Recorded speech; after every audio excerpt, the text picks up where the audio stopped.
ఈరోజు దేవుని మాట కీర్తనల గ్రంథము 112వ అధ్యాయము 4వ వచనం. యథార్థవంతులకు చీకటిలో వెలుగు పుట్టును, వారు కటాక్షమును వాత్సల్యతయు నీతి గలవారు. యథార్థవంతులకు చీకటిలో వెలుగు పుడుతుందంట. వెలుగు పుట్టిస్తాను అని దేవుడు ఈ సమయంలో ఈరోజు నీతో పలుకుతున్నాడు. యథార్థవంతులకు 3 బిరుదులు ఉన్నాయి. ఒకటి ఏంటి? కటాక్షము. రెండవది వాత్సల్యత. మూడవది నీతి. ఈ 3 కలిగినప్పుడే నీవు హృదయంలో యథార్థత కలిగి ఉంటావు. ఈ 3 దేవునికి ఇచ్చిన కృపను బట్టి నువ్వు ఎలాగున్నావు? యథార్థంగా జీవిస్తున్నావు. దేవుడు నీ యథార్థతను చూశాడు. చీకటి లాంటి సమస్యల నుంచి నీకు విడుదల కలుగజేసి వెలుగుకరమైన జీవితాన్ని ప్రసాదిస్తానంటున్నాడు. ఈ సమయంలో వెలుగు ఉదయకాల సమయంలో ఏముంటుంది? వెలుగు ఉంటుంది. రాత్రి వేళ సమయంలో ఏముంటుంది? చీకటి ఉంటుంది. చీకటి ఎలా ఉంటుంది? చీకటి వెలుగుగా ఉండదు. చీకటికి వెలుగుకి చాలా చాలా భేదం ఉంటుంది. చీకటికి చాలామంది భయపడతారు, ఎవరైనా సరే. అదే పగలైతే సంతోషము, ఆనందము, ఆహ్లాదకరంగా ఉంటుంది వాతావరణం. దేవుడు ఏమంటున్నాడంటే, అటువంటి భయపడే పరిస్థితులు, చీకటి లాంటి సమస్యలను నీ జీవితం నుంచి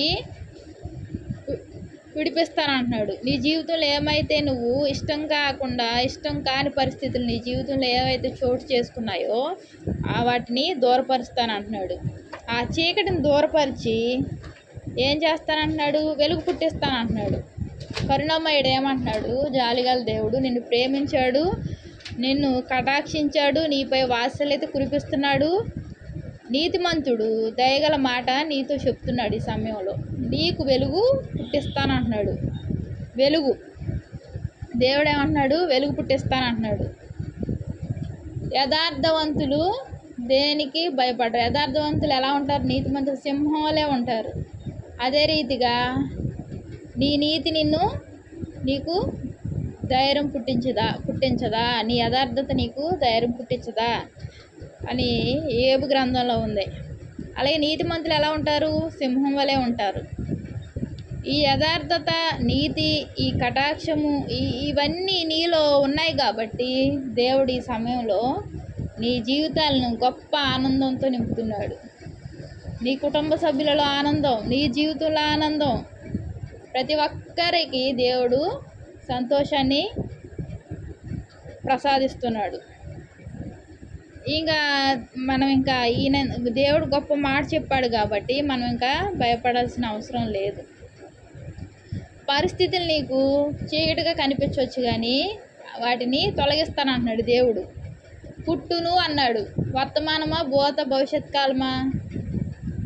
జరుగుతుంది. పుట్టును. ఇంకా నువ్వు భయపడాల్సిన పని లేదు. అల్ఫాయు ఒమేగాయు, ఆది అంతము. ఆదియు ఆయనే, అంతము ఆయనే.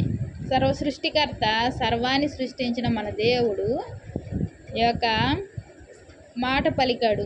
నీ జీవితంలో, మనందరి జీవితంలో వెలుగు కలుగుతుంది. ఇక భయపడాల్సిన పని దేనికి లేదు, చింతించవలసిన అవసరం లేదు, బాధపడాల్సిన పరిస్థితి ఏమీ లేదు.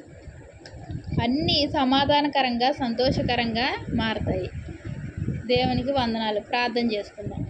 మహాప్రేమ గల తండ్రి, కృపగల నాయన, నీకు ఎన్నో వందనాలు, స్తోత్రాలు చెల్లించుకుంటున్నాను ప్రభా.